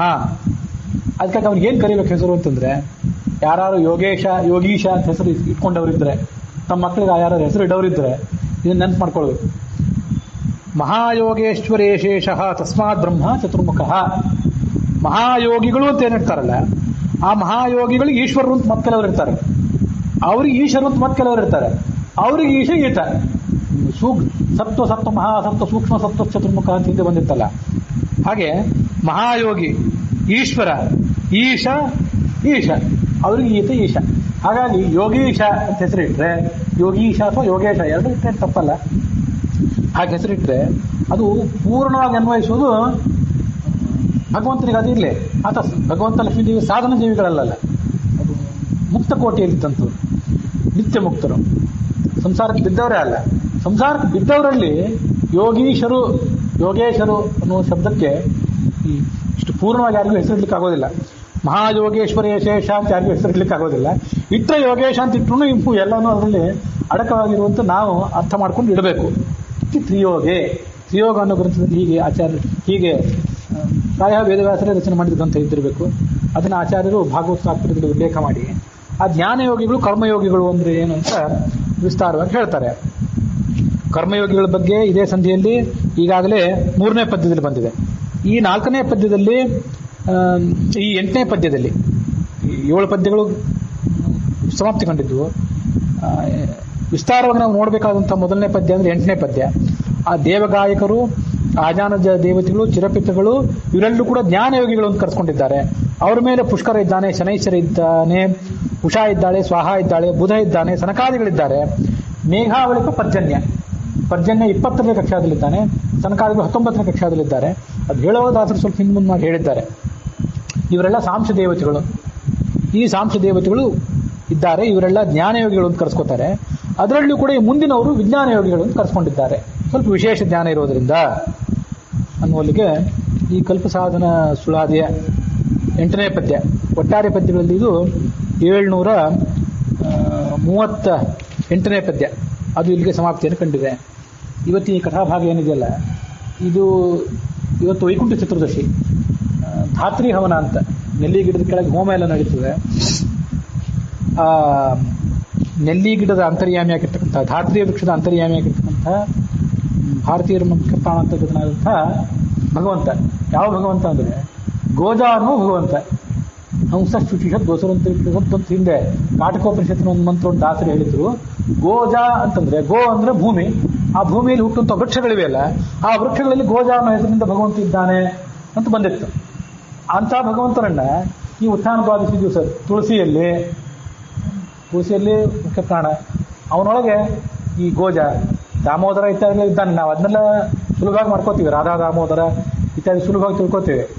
ಉಪನಿಷದ ಅನುಸಂಧಾನ, ಉಪನಿಷತ್ತು ಕೊಟ್ಟ ಅನುಸಂಧಾನ ಏನಂದ್ರೆ ಅಲ್ಲಿ ಗೋಜ ಅನ್ನೋ ಹೆಸರಿನಿಂದ ಇದ್ದಾನೆ ತುಳಸಿಯೊಳಗೆ ಮತ್ತು ನೆಲ್ಲಿಕಾಯಿ ಗಿಡದೊಳಗೆ ಅಂತ ನಾವು ಹೀಗೆ ತಿಳ್ಕೊಳ್ಬೇಕು. ಆ ಭಗವಂತನಿಗೆ ಈ ಕಥಾಭಾಗ ಅರ್ಪಿತ ಆಗಲಿ ಎನ್ನುವಲ್ಲಿಗೆ ಇವತ್ತಿನ ಈ ಶ್ರವಣ ಸಮಾಪ್ತಿಯನ್ನು ಕಂಡಿದೆ.